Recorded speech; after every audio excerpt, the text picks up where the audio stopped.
Welcome to Knowledge Guide. Subscribe our channel, like and share. Give comment in comment section, friends. Hi friends, ఈరోజు topic వచ్చేసి Infosys company. ఇది మన ఇండియాలోనే second largest IT కంపెనీగా పేరు తెచ్చుకున్న కంపెనీగా నిలిచింది.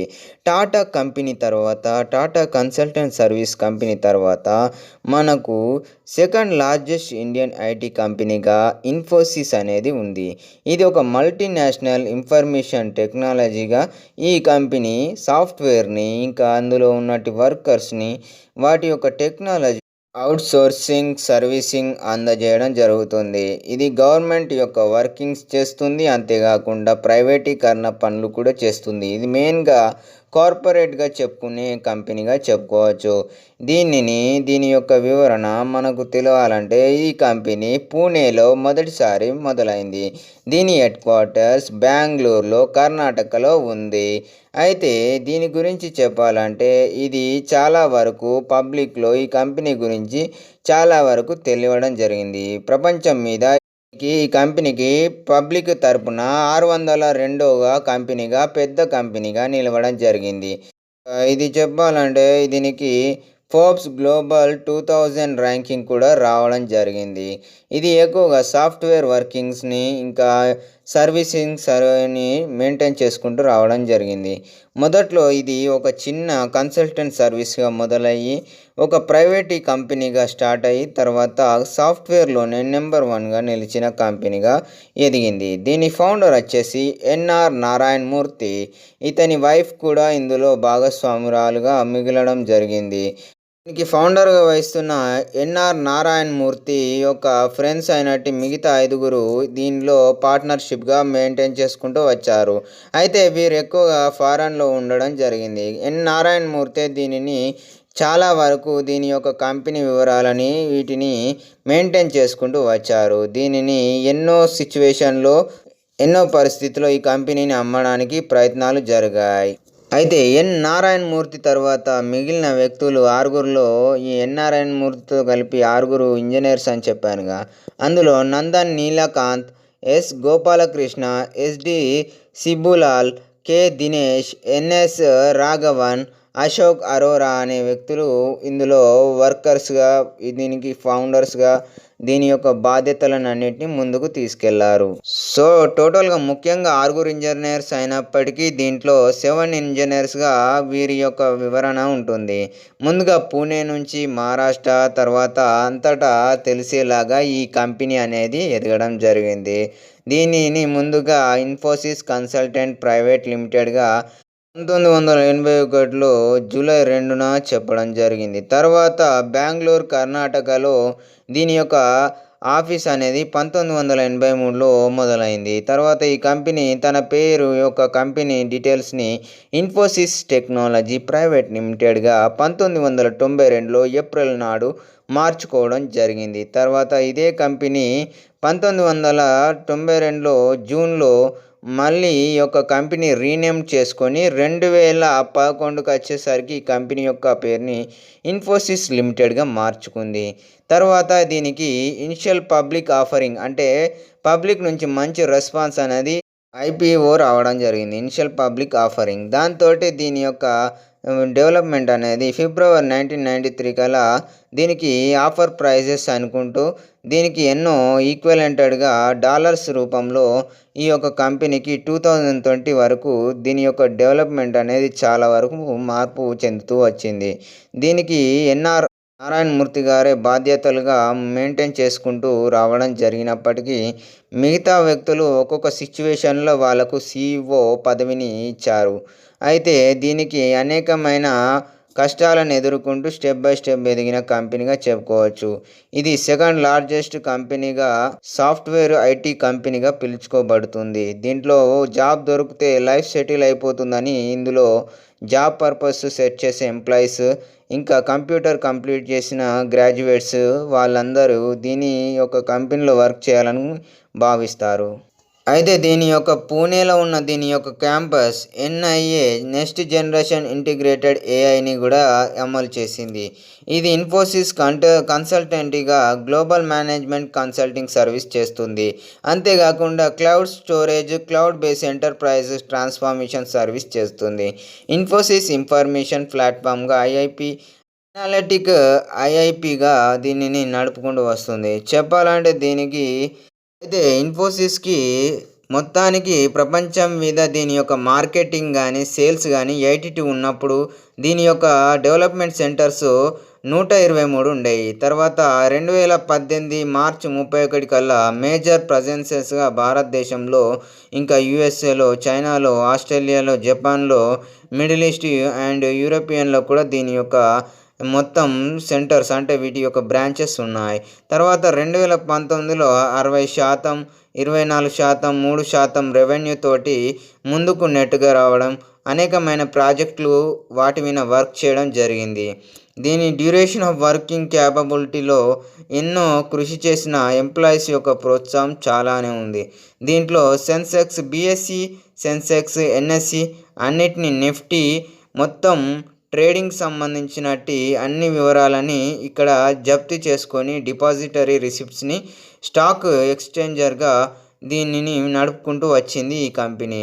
మొత్తానికైతే ఈ కంపెనీలో మెయిన్గా ఎన్ నారాయణమూర్తి గారు సిఇఓగా, ఫౌండర్గా నిలుపుకుంటూ దీనిని ముందుకు నెట్టుకుంటూ వచ్చారు. తర్వాత దీనికి 1981లో నుంచి 2014 వరకు సిఇఓగా దీని యొక్క బాధ్యతలు వహించిన ఎన్ నారాయణమూర్తి గారు 21 సంవత్సరాలు మెయింటైన్ చేశారు. తర్వాత డిఆర్ విశాల్ సికా, ఇతను ఒక సిఇఓగా నాన్ ప్రామినెంటర్గా నిలిచి 3 సంవత్సరాలు నడిపారు. తర్వాత ఇతన్ని 2017 ఆగస్టు వరకు ఇతను ఆ కంపెనీలో వర్క్ చేసి రిజైన్ చేయడం జరిగింది. తర్వాత దీనికి అర్హులైనటి వారిని చూసి తర్వాత ఎవరు దీనికి సూటబుల్ అవుతారని తర్వాత దీని గురించి డిస్కషన్ జరిగింది. నెక్స్ట్ వచ్చేసి యుబి ప్రవీణ్ రావు తీసుకోవడం జరిగింది. ఇతని సిఇఓగా, ఎండిగా ఇన్ఫోసిస్కి బాధ్యతలు అప్పచెప్పడం జరిగింది. ఇన్ఫోసిస్ అపాయింట్ అయిన తర్వాత కొన్నేళ్లకు దీనిని మొత్తం ఒక వ్యక్తికి అప్పచెప్పడం జరిగింది. ఆ వ్యక్తి అనిల్ పారేఖ్ చీఫ్ ఎగ్జిక్యూటివ్ ఆఫీసర్గా, ఇంకా ఎండిగా ఈ కంపెనీ యొక్క వివరాలని జనవరి 2, 2018 నుంచి ఇతను సిఇఓ, ఎండిగా, మేనేజింగ్ డైరెక్టర్గా బాధ్యతలు వహించాడు. మనం ఒకసారి టైం పీరియడ్ చూసుకుంటే 1981 నుంచి మార్చ్ 2002 రాక నారాయణమూర్తి గారు, తర్వాత 2002 నుంచి ఏప్రిల్ 2007 వరకు నందన్ నీలకాంత్ గారు బాధ్యతలు తీసుకున్నారు. తర్వాత క్రిష్ గోపాలకృష్ణ గారు ఏప్రిల్ 2007 టు ఆగస్టు 2011 తీసుకున్నారు. తర్వాత దీన్ని ఎస్డి సింబులాల్ అనే వ్యక్తి ఆగస్టు 2011గా మళ్ళీ జూలై 2014లో ముగించడం జరిగింది. తర్వాత విశాల్ సికా ఆగస్టు 2014లో, మళ్ళీ 2017 ఆగస్టులో తాను రిజైన్ చేయడం జరిగింది. తర్వాత యుబి ప్రవీణ్ రావు అనే వ్యక్తి 2017 నుంచి డిసెంబర్ 2017కి వచ్చాడు.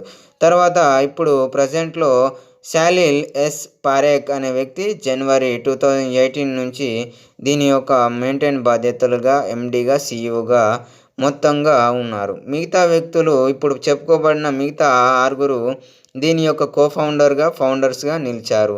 దానికి మెయిన్గా హెడ్ ఎన్ నారాయణమూర్తి గారు నిలవడం జరిగింది. తర్వాత ఈ కంపెనీకి 2021లో ఇన్ఫోసిస్కి ఒక లీడింగ్ పొజిషన్ కంపెనీగా మోడర్న్ మైగ్రేషన్ సర్వీస్లని, అంటే మోడర్నైజేషన్ మైగ్రేషన్ సర్వీస్ని అందిస్తున్నట్టు అవార్డు రావడం, ఇంకా ఎన్నో గుర్తింపులు తెచ్చుకొని సాఫ్ట్వేర్లోనే అనేక మార్పులను తెచ్చిందనే దానిగా నిలవడం జరిగింది. దీనికి మెయిన్ హెడ్ అయిన ఎన్ నారాయణమూర్తి గారు పూర్తిగా తన గురించి తెలుసుకోవాలంటే నాగవర రామారావు నారాయణమూర్తి. ఇతను పుట్టింది 20 ఆగస్టు 1946.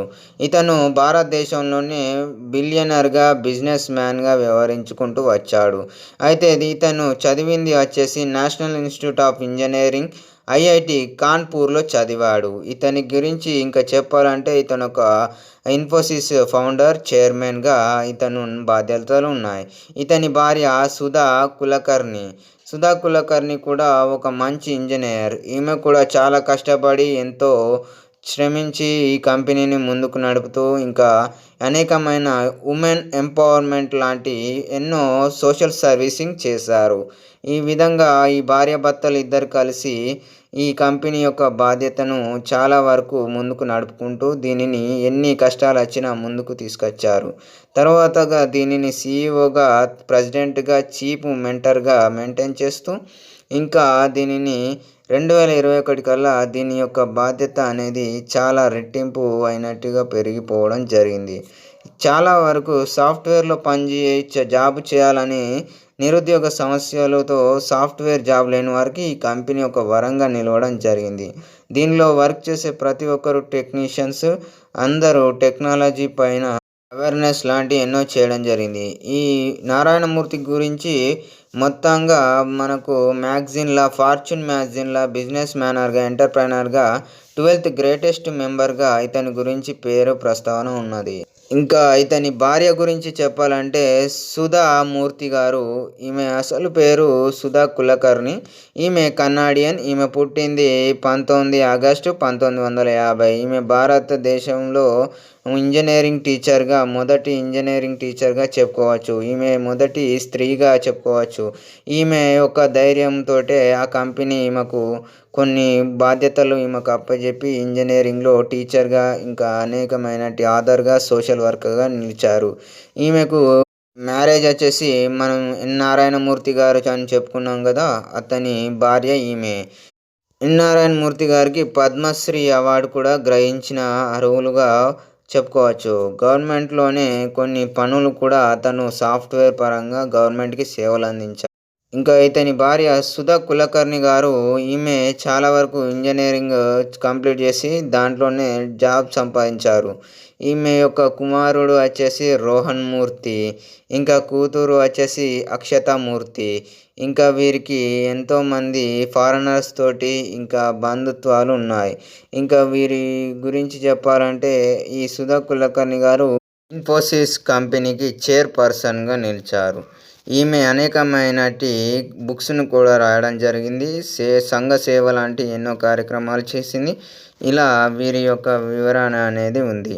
ఈ విధంగా ఈ ఏడుగురు స్నేహితుల్లో నారాయణమూర్తి గారు మెయిన్‌గా ఈ ఫౌండర్ బాధ్యతలను ఎన్ని కష్టాలొచ్చినా కంపెనీని ముందుకు నడుపుకుంటూ ఈ భార్యాభర్తలు ఇద్దరు కలిసి దీనిని మెయింటైన్ చేసుకుంటూ ఈరోజు మనకు ఎంతోమంది సాఫ్ట్‌వేర్స్ కంపెనీలో పనిచేసే ఎంప్లాయీస్‌కి జాబ్‌ని ఇచ్చేంత పొజిషన్‌లో వీరు నిలవడం జరిగింది. ఇంకా కొందరి గురించి చెప్పాలంటే నందన్ మోహన్ నీలకాంత్. ఇతను పుట్టింది జూన్ 2, 1955. ఇతను కూడా బిజినెస్ మ్యాన్, ఇన్ఫోసిస్‌కి డెవలపర్. ఇతని గురించి చెప్పాలంటే మన ఆధార్ కార్డులు ఉంటాయిగా, unique identification authority of India యూఐడీఏని ఇతనే మొత్తం చైర్మన్‌గా బాధ్యతలు వహించడం జరిగింది ఆధార్ కార్డ్‌కి. ఇతను ఇందులో చాలా వరకు వీటి యొక్క వివరాలను సేకరణ చేసే ఆఫీసర్‌గా ఇతను నిలవడం జరిగింది. ఇతని స్టడీ వచ్చేసి ఐఐటీ బాంబే బీటెక్ చేయడం జరిగింది. ఇతని వృత్తి చైర్పర్సన్‌గా ఇన్ఫోసిస్‌గా చేశారు. ఇంకా ఇతనికి పొలిటికల్ పార్టీగా ఇండియన్ నేషనల్ కాంగ్రెస్‌లో వర్క్ చేశారు. ఇతని దేశం వచ్చేసి భారతదేశం. ఇతను పుట్టిందంతా బెంగుళూరులోనే. ఇప్పుడు చూసుకుంటే ఇతనికి ఏజ్ 66 ఉంటున్నవి కావచ్చు. ఇంకా చెప్పాలంటే చాలా వరకు ఎంతోమంది వ్యక్తులున్నారు. తర్వాత వచ్చేసి సేనాపతి క్రిష్ గోపాలకృష్ణ గారు. ఇతను కూడా బిజినెస్ మ్యాన్. ఇతను కూడా ఇన్ఫోసిస్ కంపెనీకి సీఈఓగా బాధ్యతలు ఎండీగా 2007 నుంచి 2011 వరకు తీసుకున్నారు. తర్వాత వైస్ చైర్మన్‌గా 2011 నుంచి 2014 వరకు తీసుకున్నారు. తర్వాత రిటైర్మెంట్‌గా ఇన్ఫోసిస్‌కి గోపాలకృష్ణ గారు తీసుకోవడం జరిగింది. ఇన్ఫోసిస్ సైన్స్ ఫౌండేషన్‌లో దీనిలో ఉన్నటి ట్రస్టీ యొక్క నమ్మకస్తుడుగా నిలవడం జరిగింది. ఇతని గురించి చెప్పాలంటే ఇతని వృత్తి ఈ సీఈఓగా, వైస్ చైర్మన్‌గా వ్యవహరించారు. ఇతను చదువుకుంది Indian Institute of Technology Madras MSc, MTech. ఇతను పుట్టింది తిరువనంతపురం, కేరళ. ఇతనికి చాలా వరకు అనేకమైనటి మొత్తం టెక్నాలజీ పరమైనటి సాఫ్ట్‌వేర్ డిజైనింగ్‌ని ఆర్డినేటర్‌గా, ఎండీగా ప్లానింగ్స్ ఇవ్వడంలో ఇతను ఎక్స్పర్ట్గా ఉండేవారు. నెక్స్ట్ వచ్చేసి ఎస్డి సింబులాల్. ఇతను పుట్టింది March 1, 1955. ఇతని గురించి చెప్పాలంటే ఇతను బిజినెస్ ఎగ్జిక్యూటివ్. దీనికి కూడా సీఈఓగా బాధ్యతలు తీసుకొని ఎండీగా నడిపారు. ఇతను 2014 జూలై 31 వరకు సీఈఓ ఎండీగా నడుపుకుంటూ వచ్చారు. తర్వాత మెయింటెనెన్స్ అంతటా ఇతని బాధ్యత అనేది తర్వాత వేరే వారికి చేరుకోవడం జరిగింది. ఇతను మహారాజా కాలేజ్ ఎర్నాకులం బోస్టన్ యూనివర్సిటీలో చదువుకోవడం జరిగింది. MSc physics, MSc computer science complete చేశారు ఎడ్యుకేషన్. పుట్టింది అల్లాపూజా, కేరళలో, భారతదేశంలోనే. ఇతను MSc physics, MSc computer science complete చేశారు. ఇతను కోఫౌండర్గా ఇంకా చాలా వరకు యాక్సిలరీ వెంచర్స్కి ఇతను బాధ్యతలు వహించాడు. తర్వాత కె దినేష్ గారు రావడం జరిగింది. ఇతను పుట్టింది June 6, 1954. ఇప్పుడు చూసుకుంటే 67 సంవత్సరాలు ఉంటాయి. ఇతనికి గురించి చెప్పాలంటే ఇతను బెంగళూరు యూనివర్సిటీలో చదువుకోవడం జరిగింది. ఇతను చాలా వరకు ఈ కంపెనీలో సీఈఓగా బాధ్యతలు తీసుకున్నారు. కోఫౌండర్గా, మేనేజ్మెంట్గా ఇన్ఫోసిస్ని నడిపారు. తర్వాత వచ్చేసి ఎన్ఎస్ రాఘవన్ గారి గురించి చెప్పారు. ఇతను కూడా ఒక బిజినెస్ మ్యాన్. ఇతను కన్సల్టెంట్గా ఇన్ఫోసిస్ కన్సల్టెంట్ ప్రైవేట్ లిమిటెడ్ని మెయింటైన్ చేసుకుంటూ వచ్చారు. ఇతని గురించి చెప్పాలంటే ఇతను నార్త్ సెంట్రల్ పూణేలో రిజిస్టర్ ఆఫీస్లో అంటే ఆ రిజిస్టర్డ్ ఆఫీసులో వర్క్ చేసేవారు. మొదటి ఎంప్లాయీగా ఇన్ఫోసిస్ కంపెనీలో రిటైర్డ్ అయ్యి జాయింట్గా తర్వాత ఎండీగా 2000లో తర్వాత ఇన్ఫోసిస్ని రిటైర్మెంట్ తీసుకొని ఇతను చైర్మన్గా తర్వాత మురుగప్ప గ్రూప్ 1 ఇయర్స్గా దాని యొక్క బాధ్యతలను తీసుకొని మొదలు పెట్టడం జరిగింది. అది 2000లో స్టార్ట్ చేశాడు.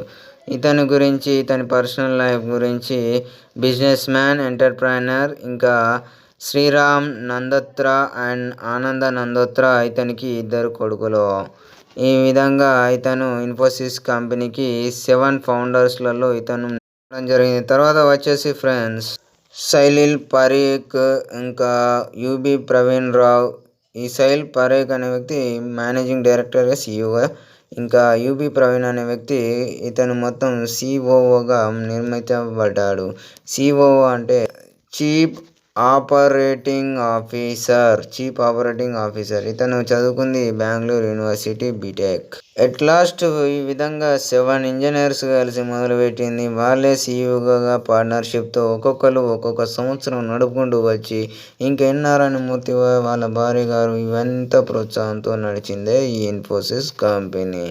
టోటల్గా ఎంతోమంది వ్యక్తులకు ఈ ఇండియాలోనే, భారతదేశంలోనే వారి బతుకుకు కారకంకి మొత్తానికి బాధ్యతగా సాఫ్ట్వేర్లందరికీ మార్గదర్శకంగా నిలిచారు. ఇది ఫ్రెండ్స్ ఇన్ఫోసిస్ కంపెనీ గురించి. ఇది సెకండ్ లార్జెస్ట్ కంపెనీ, ఐటీ కంపెనీగా పిలుచుకోబడుతుంది. Bye friends. Bye. Subscribe our channel.